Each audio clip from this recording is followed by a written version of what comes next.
Shalom Bapak Ibu, Saudara yang diberkati Tuhan.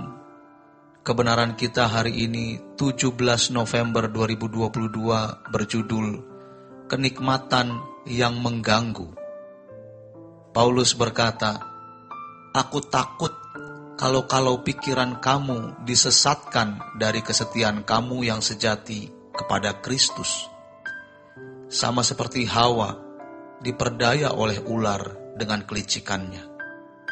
Tuhan membuat analogi atau sebuah bentuk paralel antara ketidaksetiaan kepada Kristus dengan ketidaksetiaan Adam dan Hawa kepada Allah dengan memakan buah. Dari ayat ini, kita menangkap satu hal bahwa kita tidak boleh memetik sesuatu apapun yang kita merasa nikmat. Banyak hal yang bisa kita petik yang darinya kita merasa nikmat. Seharusnya yang kita nikmati hanya satu, yaitu kehadiran Tuhan. Di luar itu tidak ada. Tetapi kita masih bisa menikmati apapun dalam arti tidak terikat. Coba kita bergumul terus, sehingga kita bisa tidur nyenyak di atas dipan, papan keras, atau spring bed. Makan apapun juga enak. Tetapi kalau sampai terikat di hati, tidak boleh selain Tuhan dan kehadirannya. Tuhan tidak menghendaki ada seorang atau sesuatu yang kita nikmati yang mengganggu keintiman kita dengan Tuhan.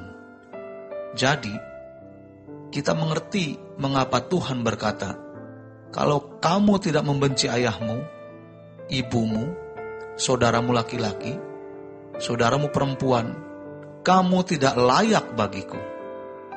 Kelihatannya ini berlebihan.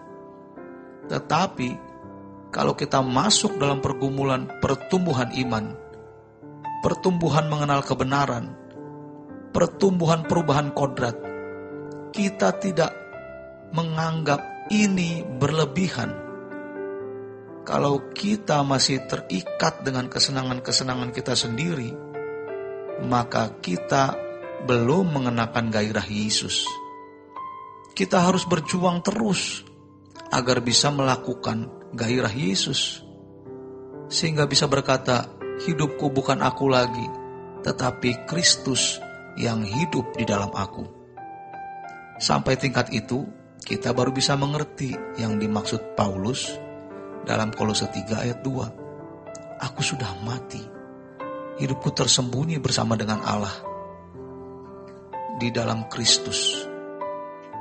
Orang seperti ini tidak akan mengingini sesuatu yang jika Yesus hidup di zaman kita sekarang, dia tidak mengingini itu. Kita harus menyambutnya dan berkata, "Aku mau Tuhan, belas kasihani aku. Tolong aku sampai pada tingkat ini." Jika demikian, baru kita bisa merasakan kerinduan bertemu Tuhan. Sebab, kalau tidak, kita tidak akan berani bertemu Tuhan. Kalau hidup kita masih tidak bersih, kita tidak mungkin bisa ada di sorga. Ibarat ikan air tawar masuk air laut, atau ikan air laut masuk ke air tawar. Tidak mungkin atau tidak bisa, karena pasti mati. Kita tidak mungkin merindukan Tuhan sementara si aku di dalam diri kita masih belum dimatikan. Jika belum mengenakan gairah Yesus, tidak bisa. Sering kita hanya terlarut dalam perasaan sentimental semata, dan itu sebenarnya menipu. Alkitab berkata, laki-laki akan meninggalkan ayahnya dan ibunya, bersatu dengan istrinya. Mereka menjadi satu daging.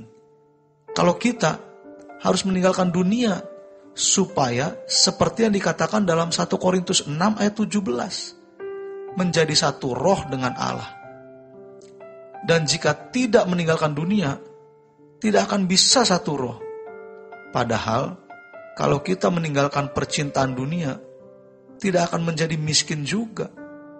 Tuhan pasti akan memelihara kita, sebab Tuhan yang empunya langit dan bumi.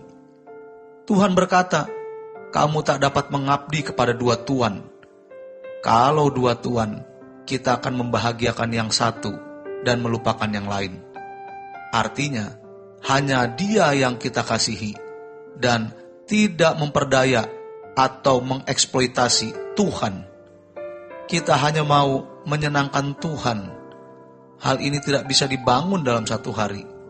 Maka kita harus betul-betul serius mendesain waktu, membuat jadwal waktu bertemu dengan Tuhan.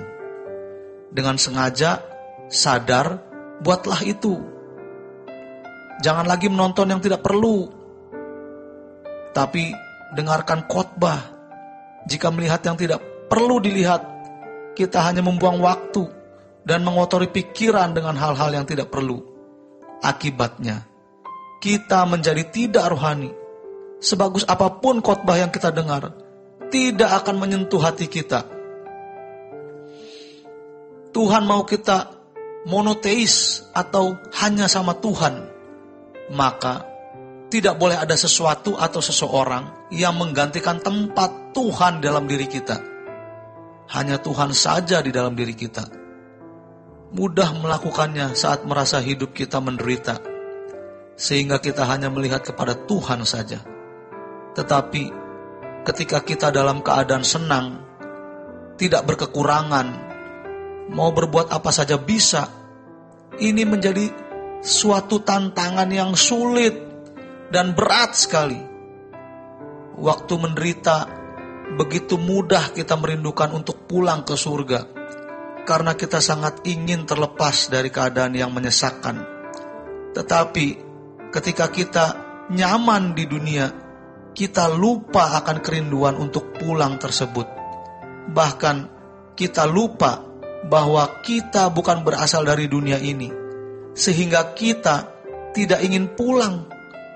Oleh sebab itu, Tuhan mendatangkan banyak kejadian dalam hidup kita yang membuat kita tidak merasa nyaman, sehingga kita tetap berkerinduan untuk pulang ke tempat yang telah Ia sediakan. Demikian kebenaran kita hari ini. Selamat berjuang. Tuhan Yesus memberkati.